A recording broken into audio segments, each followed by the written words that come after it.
درستم سابقاً أن مرض السعال الديكي يحدث نتيجة عدوى بكتيرية تسبب التهاب الممرات التنفسية العلوية، حيث يحدث الالتهاب في هذا الطرف من ممر التنفس الرئيسي المؤدي إلى الرئتين، والذي يسمى القصبة الهوائية. تسمى البكتيريا المسببة للمرض البورديتيلية الشهوقية، وتبدو هكذا عند النظر إليها عبر المجهر. حصلت هذه البكتيريا على اسم البورديتيلية نسبة للعالم الذي قام بعزلها، وأما كلمة الشاهوقية فهي نسبة للصوت الذي يصدره الشخص المصاب عند نوبة السعال العنيفة والذي يشبه الشهقة، ولهذا يسمى مرض السعال الديكي أيضاً بالشاهوق. لفهم الطريقة التي تصيب بها العدوى الجسم وتسبب الأعراض المرتبطة بالمرض، عليكم أولاً فهم آلية عمل الاستجابة المناعية السليمة للعدوى البكتيرية في الرئة. ولهذا انظروا إلى هذا المقطع العرضي المكبر للقصبة الهوائية. في الوضع الطبيعي يمنع الجسم البكتيريا من الدخول عبر حاجز من الخلايا موجود بين ممرات التنفس وبقية الجسم. هذا الحاجز موجود تحت هذه الخلايا.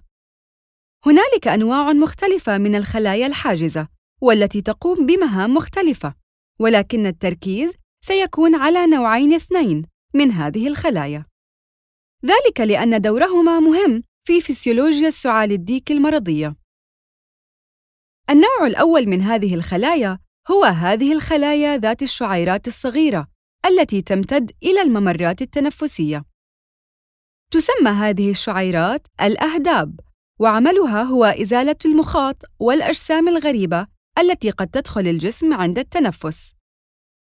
تفرز هذه الخلايا المجاورة باللون الوردي المخاط، حيث يتم إفرازه في ممرات التنفس لجعلها رطبة وقادرة على احتجاز الجسيمات الغريبة.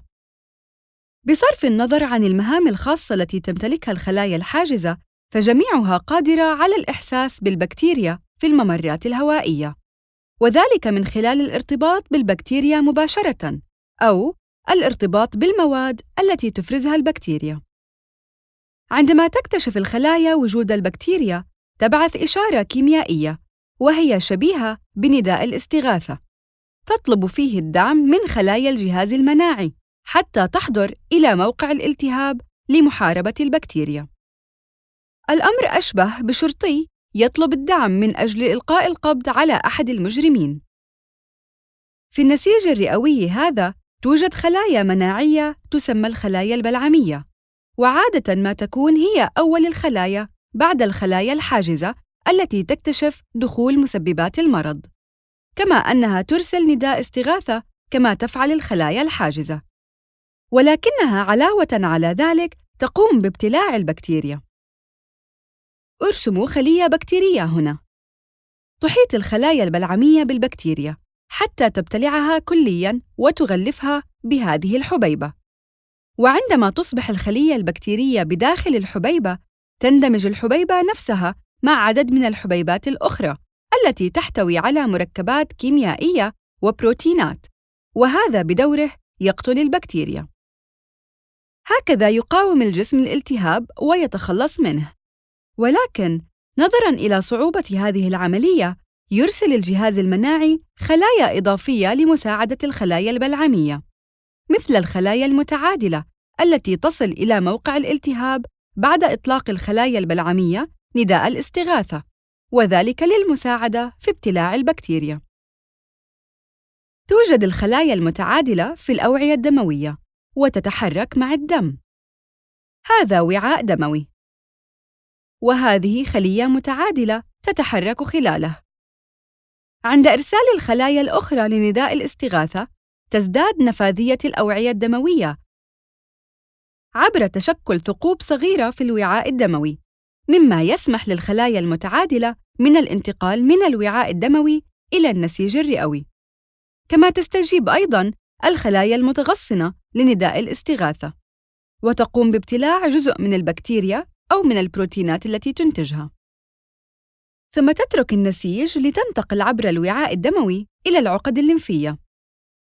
ارسم العقد الليمفية هنا باللون الأخضر. العقد الليمفية هي انتفاخات بيضاوية الشكل صغيرة جداً منتشرة في جميع أنحاء الجسم. مهمة العقد الليمفية هي السماح للخلايا المتغصنة الحاملة لجزء من مسبب المرض من التواصل مع خلايا جهاز المناعة الأخرى المسؤولة عن إنتاج الأجسام المضادة. تنتقل الأجسام المضادة عبر الفراغات الموجودة في الوعاء الدموي حتى تصل إلى موقع الالتهاب.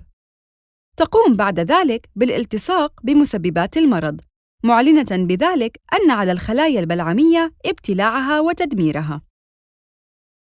إن الأجسام المضادة مهمة جداً لأنها تجعل عملية إيجاد وابتلاع مسببات المرض أسهل وأكثر فعالية. تقوم البكتيريا المسببة للسعال الديكي بإفراز الكثير من البروتينات، ويزيد ذلك من قدرتها على إصابة الجسم ويجعلها فعالة أكثر. كما تتجنب هذه البكتيريا من أن يتم اكتشافها من خلال عرقلة الاستجابة المناعية الطبيعية قدر ما تستطيع. ففي البداية لا تسمح البكتيريا للخلايا ذات الأهداب من إزالتها من ممر الهواء، وذلك من خلال تمسكها بها عبر البروتينات التي تفرزها. هذا ما يمثله البروتين الأصفر الذي يتم رسمه أمامكم. هذه الخطوة مهمة، فلو لم تتمسك البكتيريا بالخلايا بقوة ستتم إزالتها من ممر التنفس ولن يصاب الجسم بالسعال الديكي. في الواقع هذه الخطوة مهمة جداً، ولهذا هنالك نوعين من البروتينات التي تفرزها البكتيريا لكي تتمسك بالخلايا ذات الأهداب. البروتين الأول اسمه البيرتاكتين، والثاني اسمه الهيماغلوتينين الخيطي. عندما تتمسك البكتيريا بالخلايا ذات الأهداب تبدأ بالتضاعف وتفرز سموماً بروتينية حيوية تسبب خللاً في وظائف الخلايا وموتها. هنا مثلاً يقوم السم الخلوي الرغامي بقتل الخلايا ذات الأهداب، مما يتسبب بتراكم المخاط، حيث أن الخلايا ذات الأهداب مسؤولة عن إزالة المخاط من ممر التنفس، ومن دونها لن يتم ذلك. تراكم المخاط المستمر يثير منعكس السعال، ويسبب نوبة السعال الشديدة المرتبطة بمرض السعال الديكي. إن قتل البكتيريا للخلايا التي تحتاجها لتظل ثابتة في الممر الهوائي هو أمر محير، ولكنها تتمكن من خلال ذلك من الوصول إلى الأنسجة الداخلية، مما يمنحها فرصة لنقل السموم الحيوية الأخرى إلى الجسم مباشرة. السموم الأخرى التي تفرزها بكتيريا السعال الديكي هي سم الشاهوق، ويمكنكم الإشارة له ب PT، وسم محلقة الأدينيلات، ويمكنكم الإشارة له ب ACT. يسبب كل من PT و ACT خللاً في وظائف الجهاز المناعي، ويتدخلان بجميع خطوات الاستجابة المناعية الطبيعية للجسم. ورغم أن تأثير كل منهما على جهاز المناعة يشبه تأثير الآخر، إلا أن كل منهما يعمل بعيداً عن الآخر، حيث يؤثر ال ACT غالباً على الخلايا في الأنسجة القريبة من بكتيريا السعال الديكي، أما ال PT فينتقل إلى مواقع بعيدة عن موقع البكتيريا ويكون فعالاً فيها. عندما يصل كل من PT و ACT إلى الخلية، يقومان باختراقها وتعطيل الوظائف الطبيعية لها، كما يقومان بمنع الخلايا الحاجزة والخلايا البلعمية من إرسال نداء الاستغاثة الذي يشير إلى دخول مسببات المرض إلى الجسم. من دون نداء الاستغاثة لن تتمكن الخلايا المتعادلة من القدوم إلى موقع الالتهاب، ولن تتمكن الخلايا المتغصنة من الانتقال إلى العقد الليمفية، وهذا الأمر بحد ذاته سيء جداً، فانتقال الخلايا المتغصنة إلى العقد الليمفية هو أول خطوة لإنتاج الأجسام المضادة، والتي تعد الطريقة السريعة والفعالة للتخلص من الالتهاب. وحتى لو تمكنت الخلايا البلعمية من ابتلاع بعض مسببات المرض، تمنع السموم الحيوية اندماج الحبيبات التي تحمل المواد الكيميائية والبروتينات في الخلية، وبهذا لن تموت البكتيريا حتى بعد ابتلاعها. كما أن هذا ليس كل ما تقوم به السموم الحيوية، فكما شاهدتم تعد الثقوب الصغيرة الموجودة على جدران الأوعية الدموية مهمة لانتقال الخلايا المتعادلة من الدم إلى موقع الالتهاب، وهي أيضاً مهمة لحدوث استجابة مناعية متكاملة. ولكن زيادة عدد هذه الثقوب يشكل مشكلة أيضاً، وهذا ما يقوم به السمان PT و ACT، ونتيجة لذلك تتسرب السوائل من الوعاء الدموي عبر الثقوب الصغيرة وتبدأ بملء الأنسجة، مما يسبب تورمها. تورم الأنسجة يجعل التنفس أصعب، فزيادة حجم الأنسجة يحاصر ويعرض ممرات التنفس للضغط. يزيد تضيق ممرات التنفس من مقاومة الهواء عند حدوث نوبة سعال عنيفة، وهذا هو سبب الشهقة المرتبطة بمرض السعال الديكي. بالإضافة إلى ذلك، فبما أن PT قادر على العمل بعيداً عن موقع البكتيريا، يكون لذلك تأثير مثير للاهتمام على الجسم، وبالتحديد على الخلايا الليمفية الموجودة في الجسم بأكمله.